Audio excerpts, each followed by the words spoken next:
Bismillah ar-Rahman ar-Rahim. Assalamu alaikum rahmatullahi wa barakatuh. Welcome all our international guests from all over the world who have chosen to be with us today. So today we are continuing with our series looking at Dawah Ilallah and how to understand the comparative sciences to help you in the work that you're going to do in talking to people about Islam. Specifically looking at church doctrines, where they came from. When we see a verse in the Bible and people automatically say this is what it means, how do you know? Because it says so in English? That's a translation. You can only know if it was written in the language that was spoken, and we don't have that. Not in the New Testament. If you had a Greek Bible, it's not going to help you because it's not the spoken words that you're looking at. It's again just the same as reading it in English. It's a translation. The only possible way to know what that text actually means is to have it in the language that the person wrote it in. So if Paul is writing in Hebrew, you had to read it in Hebrew. There's no point reading it in Greek. And if a theologian or a Christian believer stands up and says it's just as good, he is lying through his teeth. It is not possible that you can say that. If I take a saying from the Gita and it's written in Sanskrit and I read it in English, I can assure you it's not the same thing. And a Hindu would say to me, it's not the same thing. He would say it's a rough, very bad translation, what it actually means. Because one word can have so many meanings. The word, for example, and this is just an example, in Hebrew, or in the ancient language, when you look at in the beginning, tahu babu, that's how you would say it. It means before anything was, before the start of anything, something already existed. But how can they translate that to in the beginning? So the correct translation should have been, before anything was, something already was. Isn't that a better translation than using the simple word in the beginning? You're not going to know that unless you studied ancient texts and ancient language. Then it makes a lot more sense that God has already been and has always been, and that there were things that He created that we do not even understand. This makes more sense. Why don't they want to interpret it that way? Because it opens up a whole new ball game. Because if Christians had to admit that in their writings, then it creates a whole new type of theology. A theology which has come to be known by some Christian denomination as the gap theory. The gap theory, G-A-P theory. I'm not going to go into all that again. Those of you who missed it, you're going to have to go check up and find out what the gap theory is all about. But that is not the only issue that comes by saying that. It also could imply that there were other creations. And if there are other creations, then the biblical narrative is wrong. Because it only talks about angels and humans. There's nothing else. There's no other creation. And then it opens up a whole new issue. How could a being that is created without choice make a choice? How could Lucifer, Satan, the archangel, according to Christianity, an angel that has no choice? I can leave this computer on this table for 10 trillion, billion, zillion years. It will never move by itself. It's not going to do anything by itself. It's not going to start searching online for something by itself.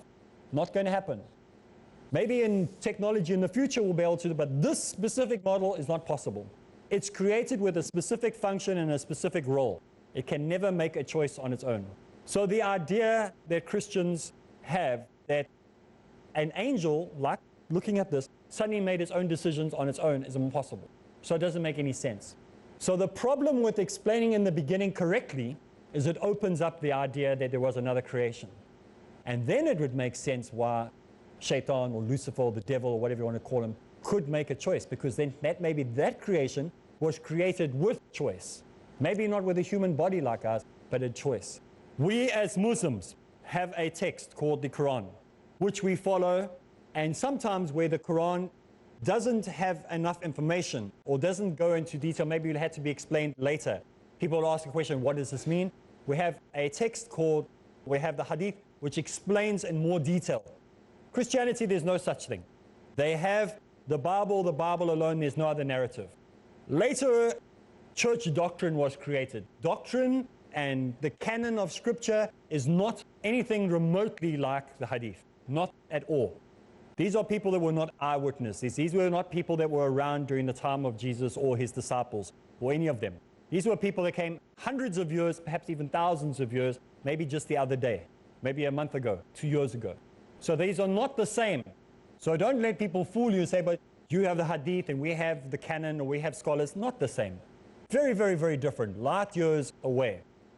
So many of the beliefs that people have within Christianity are based on doctrine by a man's idea. And many of the things that people believe that the Bible says do not say.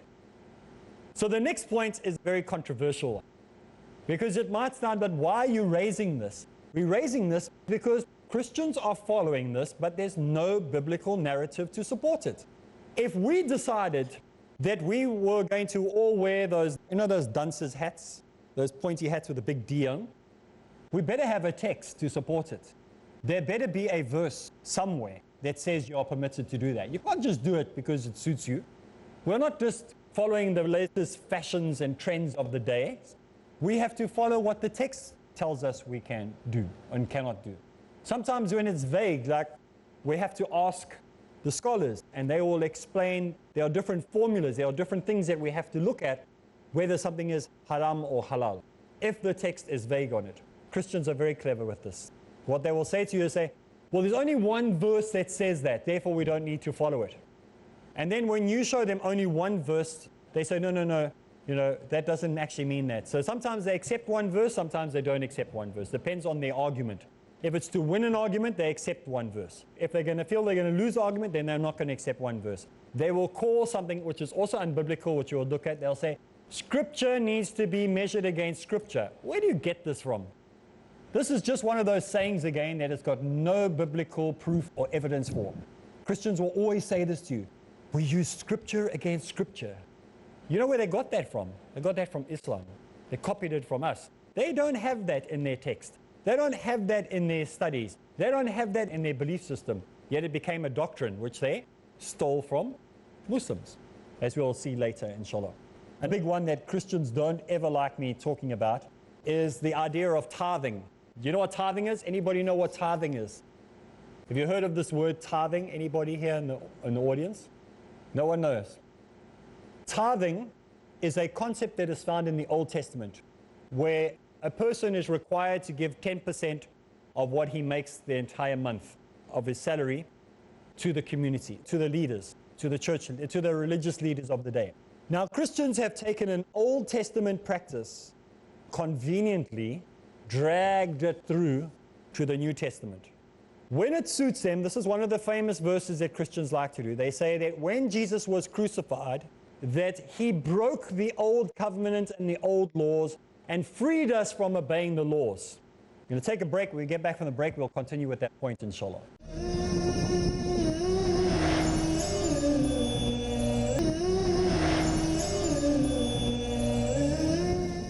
Bismillah ar-Rahman ar-Rahim. Assalamu alaikum rahmatullahi wa barakatuh, and welcome back. We are continuing with our look at doctrines that people hold to be true, but have very, very little, if any, basis on the Bible itself. And one of these classic cases is the act of tithing, giving 10% of your money to the church. This is not something that we find condoned or accepted in the New Testament. It's something that has been dragged from the Old Testament forward. And Christians themselves will say, we are no longer bound by the law because Jesus was crucified on the cross and broke the bonds of the law. Well, if that's true, and you want to accept that, then you have to accept that. And then you have to reject the fact that you need to give tithes, 10%. So no longer do you give any money to the church because it's not required, because that's under the law. And you've been freed from the law. Therefore, priests, no more money for you guys. You're going to have to get a real job. Now, it says in 2 Corinthians chapter 9, verse 7. 2 Corinthians verse 7. Each one must do just as he has his purpose of his heart, whatever his heart guides. Not giving grudgingly under compulsion, for God loves a cheerful giver. In other words, you're welcome to give to the poor. You're welcome to give to those in need, not to give to the priests, not to give to the bishops or the deacons or the pastor or to the church denomination. It's to give to whom you will. So this whole idea might sound like it's very Christ-like to do, but it's a very un-Christ-like principle to give tithing. because it is, according to the Christians, the law. And you don't want to have anything to do with the law because you're supposedly saved by grace. And if you're saved by grace, you don't need to obey the law anymore. So you've got to have it one way or the other. Either you keep tithing and you drag it forward through to the New Testament. Along with it, you need to bring everything else with the law as well. It's an all or nothing process. You can't choose which part of the law you want to obey and which part you don't. So by the fact that you're wanting to keep the practice of tithing going on, does it not say in the New Testament, those who live by the law will be judged by the law? So therefore, by doing tithing, you are going to be judged on the day of judgment, not according to grace, which you claim you have, but according to the law. So you've got a big problem when you think about this idea of tithing as a New Testament practice. It's not one. And so we find that it is an idea that the priests are keeping alive because they want your money. Money, money, money, money, money. Lots and lots of money. But it is not a practice that Christians should even be practicing of giving tithing, because it's an Old Testament practice. So next time your priest gives you a long sermon and a long preaching service about how you need to give tithing, and if you give 10% to the Lord, He will give it to you back sevenfold, and it's an investment in the hereafter, tell them rubbish. I am under the New Testament, not under the Old Testament. Or, I accept that, but you need to change your teachings. We have to follow the law. So you've got a choice to make today. Those of you at home and you're maybe Christians who are watching, you have a choice to make. Either you're going to do tithing and bring the whole law forward, or you're going to stop tithing and the priest can go get a job, and then you are free from the law. That's your choice. Now, is it a good thing to give money to the poor? Absolutely. It's a practice that we find throughout the New Testament and Old Testament to do, but not something that is an obligation that we use as emotional investment blackmail on the community, where we say to the people, if you give 10%, and we see this on these Pentecostal churches all the time, invest in this channel, pay 10%. And one of the person comes up and testifies and he says, at the beginning of the month, I gave $100 and now somehow opened my wallet and there was $7,000 in there, and they want you to believe that. And you know what the real problem is? People believe it. That's the saddest thing. The saddest thing is actually people believe it. And it's a lie. It's part of an old tradition that Christians want to bring through to the New Testament, where you find no such thing. And according to Christianity, the Old Testament is abolished on the cross. We don't believe that. In fact, even the text, when you read the New Testament text, doesn't even insinuate such a thing. The New Testament does not say that, even if you accept that Jesus was crucified on the cross and you remain a Christian, nowhere does it say that when Jesus was crucified on the cross that the law was abolished. Nowhere.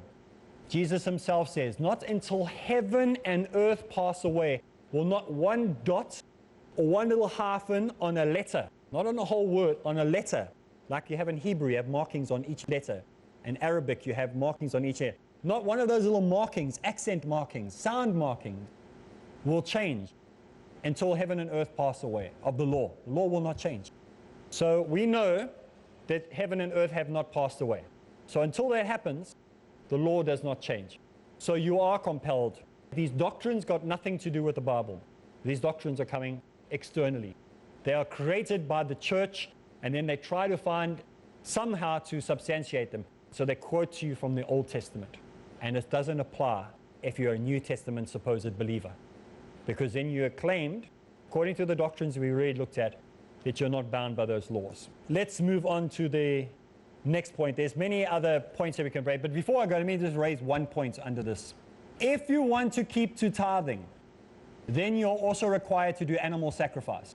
So then once a year, every time you want to have your sins removed, you need to go to the temple, but you'll go to your priest or your pastor or whoever, and you would say to him, here is my sheep, please sacrifice the sheep because I'm going to be paying tithes. And because I'm going to be obeying that part of the law, I also have to sacrifice sheep. What do you think your pastor would tell you? You would think you're mad. But that is the context that we find in Deuteronomy with the requirement that is given to us on paying tithes, that there has to be a burnt offering. Burnt offering implies that the animal has to be sacrificed first. You can't give a burnt offering of nothing. You can't take oxygen and give it to him. The requirement is an animal is slaughtered, then the burnt offering is given. So if you want to follow the tithing rules, dear pastor, dear priest, dear religious leaders of the day out there, you better start doing animal sacrifices. So let's move on to the next point. The next doctrine that we find that has become very popularized amongst Christianity is the idea of the Lord's Prayer, which we touched on already, the Our Father, the Lord's Prayer. Now, many of the religious communities in the world, especially the more modern one, like the Baptist and the Pentecostal churches and the charismatic church, you know, jumping around types, they say, listen, do not pray the Our Father. Our Father is an old tradition. It is like having, you know, repetitive prayers, and anyone can do that. You may as well just put a tape recorder on. It's got no meaning. People are just saying it. This is what they will say. And they criticize the Muslims and say, you Muslims, you live by tradition. Traditions are bad. Traditions are old school. They're old customs that you guys do. By saying Surah Al-Fatiha, it means you're not thinking. You can't just talk to God like we do. This is the accusation that will be made. Now, when was the last time that you saw or went to a church, dear Christian brother or sister, that your priest told you that Jesus himself commanded you to pray the Our Father? Maybe he didn't say to you, pray this words, but he said pray along these lines. He told you to. So if you want to take the interpretation that the vast majority of Christian scholars take, is that the whole prayer is to be said as one unit. It's not to be broken up. There are some scholars within Christianity that say you must break it up. Each one is just a guideline on how to pray. But if your Savior, according to Christianity, if your God, according to Christianity, tells you, pray like this, who gives you the right to change that? You have to follow it. If Allah, if God of the universe and everything that existed said to us, when we pray, you must read Surah Al-Fatiha, no one is going to deny it. No one will dare not add that in, because it is a command by God himself. And as a Christian, if your supposed Messiah or Savior or God or demigod, or however you want to interpret it, if you're Jehovah's Witnesses, you won't think him as a God, but your Savior, you still believe he's a Savior. If he tells you to pray the Our Father, how dare you not? And yet we have the vast majority of modern Christians saying this is something that is archaic. It's something that you mustn't pray, and there's something that you mustn't do. So we find this story of Our Father who art in heaven, hallowed be thy name, all the rest of it, being denied by modern Christian denominations, modern Christian groups. In fact, talking against it as if it is something bad. Yet you're actually, by saying that, forcing people to commit a grave sin, because your supposed master and teacher told you to pray this prayer. So the end phrase, of course, we dealt with already, so I'm not going to go through it again. So Bible-believing Christians have to ask themselves, is this, you know what often you see the people having these little badges on, WWJD, what would Jesus do? You know that little bands that they have on? This is a good time for you to say WWJD. What would, or perhaps it should be, what wouldn't Jesus do? Because in your version, he does anything. In your interpretation, you can manipulate and change Jesus' message any way you like. So it shouldn't be what would Jesus do, it's what wouldn't he do. You can do it any way you like. And this is the greatest danger within any religion in the world, is when we decide that we can change the words of the text that we're reading. They've done this countless numbers of times throughout history, different religious denominations, different Christian communities, Jewish communities, Hindu community, Buddhist communities. We're the only religion in the world that is bound by things that we might not even like ourselves. There are certain things that we wouldn't like to have there, but we have to follow them, whether we like it or not. And this is just the way it has to be, because we don't like it. We have to accept it and change ourselves. We don't change the text changes us. We don't go to project our image on the Quran projects its image onto us. We don't go try and change the words of the prophets, all of them, from the very first to the last. They change us. It's not a joke. It's not something funny. It's something very, very serious. And so we challenge you at home to really think about what you are doing, where you're getting your ideas from, where you're getting your beliefs from. Let the imprint be put on you. You don't go put the imprint on the text. That's all the time we have for this week, so make sure you join us again, same place. So for me, Areeb Islam, Assalamu alaikum wa rahmatullahi wa barakatuh.